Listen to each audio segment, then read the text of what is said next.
I think it's fair to say that the world has been procrastinating. There have been some very powerful people and a lot of money behind this procrastination. The procrastination not to take action on climate change. Finally, the world, you could say, has woken up. We have Obama in power, who is promising to create 4 to 5 million new green jobs over the next decade, who is promising to create a federal level cap and trade scheme. We have the European Union that has a carbon trading scheme in place. We have everything green going on in Vancouver and every possible opportunity. I'm sure you may even be sick and tired of hearing about it. But we're at a stage, ladies and gentlemen, where in order to avoid dangerous climate change, in other words, climate change of more than 2 degrees Celsius, we will have to reduce our emissions by 20 to 40% by 2020, just 11 years away, and 60 to 80% by 2050. And what does this mean? This means tremendous changes in how we produce energy and how we use energy, and also how we use land and build our cities. Because essentially, ladies and gentlemen, climate change is a problem of use of fossil fuel, which we do too much, and deforestation. But my speech isn't to go into the details of the impacts of climate change or all the different things we need to do, etc., etc. I want to just clear up a few things for people. I'm sure you've all heard about carbon trading, carbon offsets, carbon neutral, carbon taxes, and every time I go to a cocktail party, I am forced to spend at least an hour explaining these things. So let me hear for you once and for all, in 5 minutes, clear up some of the confusion you may have over these concepts. How many people here have ever heard of carbon trading?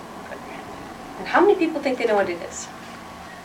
Okay, oh, that's not bad. I mean, politically speaking, definitely would know what that is. All right.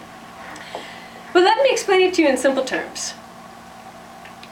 Carbon trading is essentially where some government or regulatory body comes in and tells a group of, let's say, companies, could be countries, entities, what have you, let's say company A and B, that they can only emit a certain amount of carbon every year. In other words, they cap their emissions. It's the term cap and trade.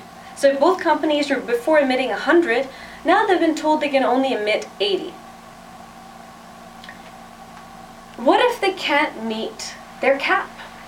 Well, the beauty of this is that there are several possible solutions. One is they can buy allocation from a company that was able to go below their quota, or they can buy credits from a carbon offset project. But before we go into carbon offsets, the concept of carbon trading is that it doesn't matter who does the reduction. All that matters is that overall there's a reduction in the system. So if company A reduces to 90 and company B reduces to 70, company B can sell 10 of its allowances to company A, and they both have enough allowances to match their actual emissions. That, my friends, is carbon trading. Carbon offsets are another piece of the puzzle. Carbon offsets are projects that are outside the system that somehow reduce emissions or avoid the emission of carbon altogether. Examples are renewable energy projects, energy efficiency projects, tree planting. Those are carbon offset projects.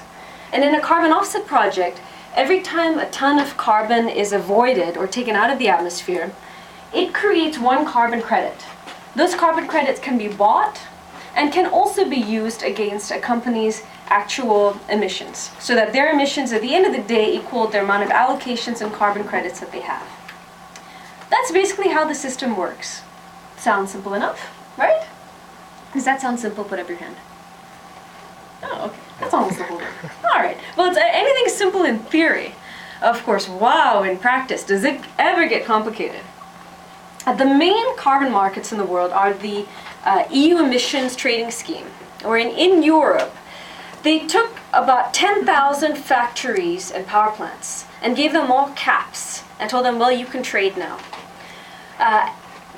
And also the Kyoto mechanism, called the Clean Development Mechanism, where you can do carbon offset projects in developing countries and then use those to meet your cap. The global carbon market was $108 billion last year. And the market for these clean development mechanism carbon offset projects was about $10 billion. The market as a whole is projected to grow to $1 trillion by 2020 if the United States comes on board. This is one of the fastest growing markets in the entire world. Now, there are definitely pros and cons. In Europe, there are a lot of problems where actually emissions rose during the first phase because they didn't make the caps tight enough. And in carbon offsets, there are problems that some projects really shouldn't count as carbon offset projects because they were going to happen anyway. So they weren't really a reduction. In order to tell you that the mechanism is imperfect. But that, in a nutshell, is what carbon trading is all about. Now let's move on to carbon neutral.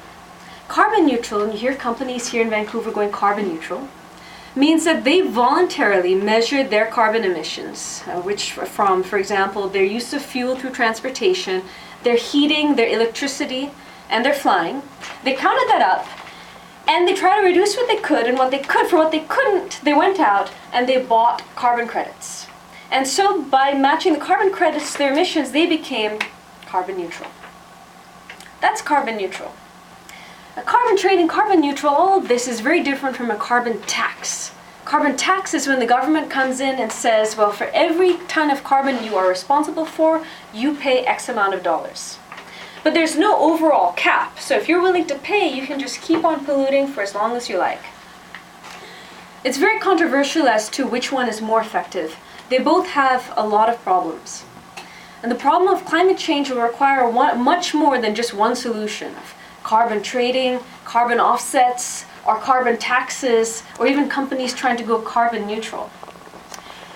But as citizens, it's very important to understand what you read in the news and understand what your government is doing.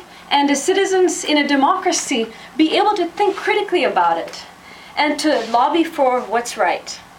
And so that, ladies and gentlemen, I hope clears up some of the misperceptions and confusion around carbon trading. Thank you.